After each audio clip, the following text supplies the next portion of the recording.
دوسری بات یہ آپ حضرات کے گوش گزار کرنی ہے کہ آپ حضرات کے علم میں ہے کہ لاک ڈاؤن کا وقت بڑھا کر 31 مئی تک کر دیا گیا ہے اور عید الفطر بھی قریب ہے۔ ایک بات تو یہ ذہن میں رکھنی ہے کہ عید الفطر ہمیں بڑی سادگی کے ساتھ منانی ہے۔ اس کے لیے کسی بھی قسم کے سامان کی نئی خریداری، اس کے لیے بازار جانا، دکانوں پر کا رخ کرنا، یہ بالکل ہمارے لیے ہرگز مناسب نہیں ہے۔ ایک تو وجہ اس کی یہ ہے کہ ہم دیکھ رہے ہیں کہ اس وقت میں کورونا وائرس کی مہاماری کی وجہ سے کتنے لوگ اللہ کو پیارے ہو چکے اور کتنے لوگ آئسولیشن کے اندر ہیں، کتنے لوگ کوارنٹائن میں ہیں، کتنے گھر ماتم کدہ بنے ہوئے ہیں، اور اس سے زیادہ بڑھ کر جو 2 مہینے کا لاک ڈاؤن ہوا ہے اس کے اندر معاشی اعتبار سے کتنے غریب لوگ پریشان ہوئے ہیں، یہ آپ حضرات کے علم میں بھی ہوگا۔ اور تھوڑی سی جھلک میں آپ کے سامنے پیش کروں گا کہ کتنے ہی لوگوں نے خودکشیاں کر لیں، اپنے بچوں سمیت کنویں میں کود گئے، مسافر ابھی تک اپنے گھر نہیں پہنچ سکے، چلتے چلتے پریشان ہو گئے، ریل کی پٹریوں کے نیچے کٹ گئے، بسوں سے ٹکرا گئے، کیا کیا نہیں ہوا اس لاک ڈاؤن کے زمانے کے اندر۔ ایسے وقت میں ہمارا عید منانا، اور پھر ہماری قوم میں ایسے حالات پیش آئے، میں کیا عرض کروں۔ لاک ڈاؤن کے زمانے میں خاتون کا میرے پاس فون آیا اور وہ کہنے لگی کہ مفتی صاحب اگر آج 3را دن نہیں ہوتا ہمیں بغیر کھائے پیے تو میں ہرگز آپ کو فون نہیں کرتی۔ اب 3 دن پورے ہونے جا رہے ہیں، ہمارے گھر میں کوئی چیز کھانے کے لیے نہیں ہے۔ میری آنکھوں میں آنسو آ گئے۔ میں نے فوری طور پر ایک حاجی صاحب کو فون کیا جو ان کے قریب رہتے تھے، ان کا پتہ معلوم کر کے وہ بیچارے 10 منٹ کے اندر ان کے پاس پہنچ گئے اور ان کے کھانے پینے کا نظم کیا۔ میرے گھر میں ایک بچی میرے سامنے میری اہلیہ کے پاس آئی اور بڑی خاموشی کے ساتھ اس نے کچھ کہا۔ میں نے اہلیہ سے پوچھا کیا بات ہے، کیا کہہ رہی ہے؟ تو انہوں نے کہا کہ یہ بچی کہہ رہی ہے کہ ہمارے گھر میں آٹا تو ہے، ہم روٹی بنا لیں گے، ہم سب روزے دار ہیں، ہمارے یہاں سالن کے لیے کوئی چیز نہیں ہے، آپ 2-4 ہری مرچی دے دیں تاکہ ہم چٹنی پیس کر اور اس کے لیے سالن بنا لیں۔ ایسے حالت میں کیا ہماری غیرت گوارا کرے گی کہ ہم نئے کپڑے خریدیں، دکانوں پر جائیں، نئے جوتے خریدیں، نئے موزے خریدیں؟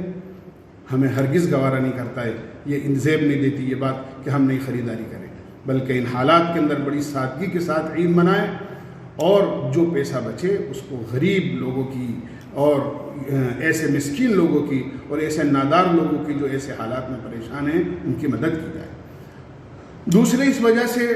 کہ ہم دیکھ رہے ہیں کہ رمضان المبارک کے اس قیمتی مہینے کے اندر ہم اللہ کے گھر سے محروم ہیں، نمازیں، قرآن تلاوت،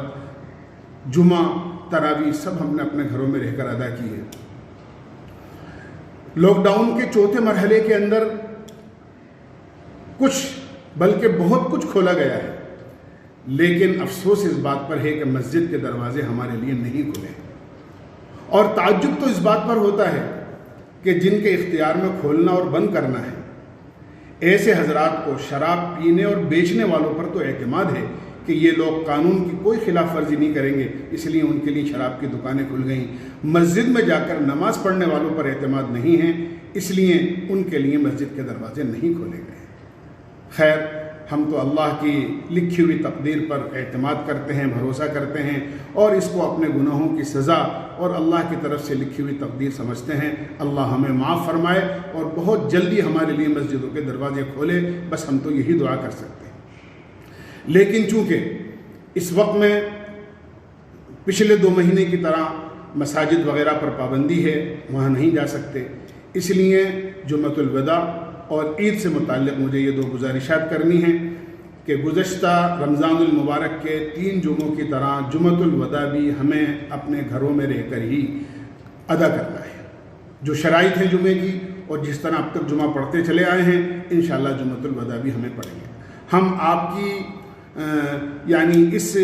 جذبے کے قدردان ہیں کہ کتنے والہانہ انداز میں محبت اور عقیدت کے ساتھ آپ جمعۃ الوداع کے لیے تشریف لایا کرتے تھے اور بڑی صعوبتیں اور تکلیف برداشت کر کے سخت گرمی کے اندر باہر سڑکوں پر گرمی کے اندر نماز ادا کیا کرتے تھے اور اجتماعی نماز اور دعا میں شریک ہو کر اپنے اتفاق اور اتحاد کا ثبوت دیا کرتے تھے۔ لیکن چونکہ جامع مسجد اس وقت کے اندر ایسے علاقے کے اندر ہے جہاں کرفیو ہے، اس لیے جمعۃ الوداع پر جامع مسجد تشریف نہ لائیں، بلکہ اپنے گھروں میں ہی رہ کر جمعے کی نماز ادا کریں اور اللہ سے پورے ثواب کی امید رکھیں۔ دوسری چیز عید الفطر سے متعلق ہے کہ چونکہ پابندیاں برقرار اگر رہتی ہیں تو عید کی نماز بھی انشاءاللہ ہمیں اپنے گھروں میں رہ کر ہی ادا کرنی ہے۔ عید کی نماز کے اور جمعے کی نماز کے شرائط ایک ہی جیسے ہیں، کوئی فرق نہیں ہے۔ تھوڑا سا فرق ہے عید اور جمعے کی نماز میں، جمعے کی نماز کا خطبہ پہلے ہوتا ہے اور وہ شرط ہے، عید کی نماز کا خطبہ عید کی نماز کے بعد ہوتا ہے لیکن شرط نہیں ہے بلکہ سنت ہے۔ عید کی نماز 2 رکعت واجب ادا کی جاتی ہے 6 زائد تکبیروں کے ساتھ۔ پہلی رکعت کے اندر 3 تکبیریں سورہ فاتحہ سے پہلے ثنا کے بعد کہی جاتی ہیں ہاتھ اٹھاتے ہوئے امام کے ساتھ،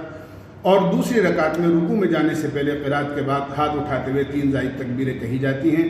اس طرح ہم عید کی نماز اپنی ادا کرتے ہیں، اسی طرح ہمیں اپنے گھروں میں رہ کر عید کی نماز بھی ادا کرنی ہے۔ ہاں اتنی بات ہے،